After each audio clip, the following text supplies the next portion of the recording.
Dito daw kayo pumunta pag gusto nyo magbuo ng pamilya or habang bata pa yung mga anak nyo. Kasi bukod sa family friendly, very kids friendly, lalo na dito sa Calgary. Bawat community may malapit na playground.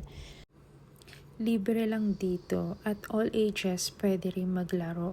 At saka well-maintained siya guys, walang kinakalawang na duyan na hahampas sa'yo at pag nagpadulas ka, hindi masasabit yung pit mo. Lupa lang yan kung walang snow pero inayaan ko siya humiga para ma-enjoy niya.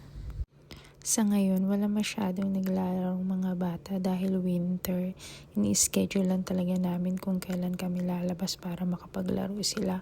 Pero siguro pagdating ng summer, baka araw-araw nandito si Duchess. Actually, lumabas kami para ma-explore yung place at para maging familiar kami sa mga daan.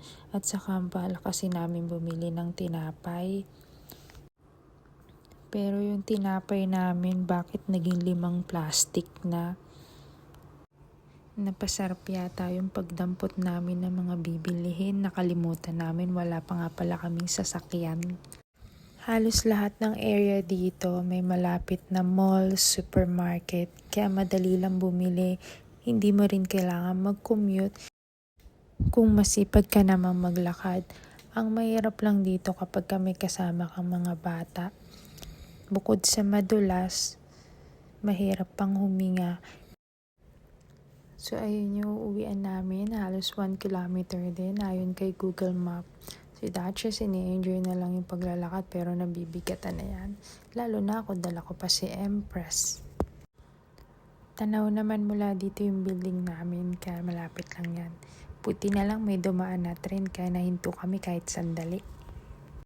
Minumuryot na yung karga ko. Ayun na daw yung building, tanaw na. Konti na lang yan, lapit na. Mga 150 steps na lang siguro yan. Hula ko lang yun, pampalubag lang ng loob. So eto na nga, nakarating din kami bago patuluyan dumilim sa daan. Tsaka nga pala mga establishment dito, walang security card. So wala magbubukas sa'yo kung wala kang sariling susi. Pero safe naman, kapag may emergency, tawag ka lang sa 911. Dito ang lobby, waiting area, and pahingahan ng mga napasabak sa mahabang paglalakad. Umakyat na tayo para matapos na tong video ko. So ito pala yung mga pinamili namin. Smaller amount lang siya pero wholesale na yan. Maramihan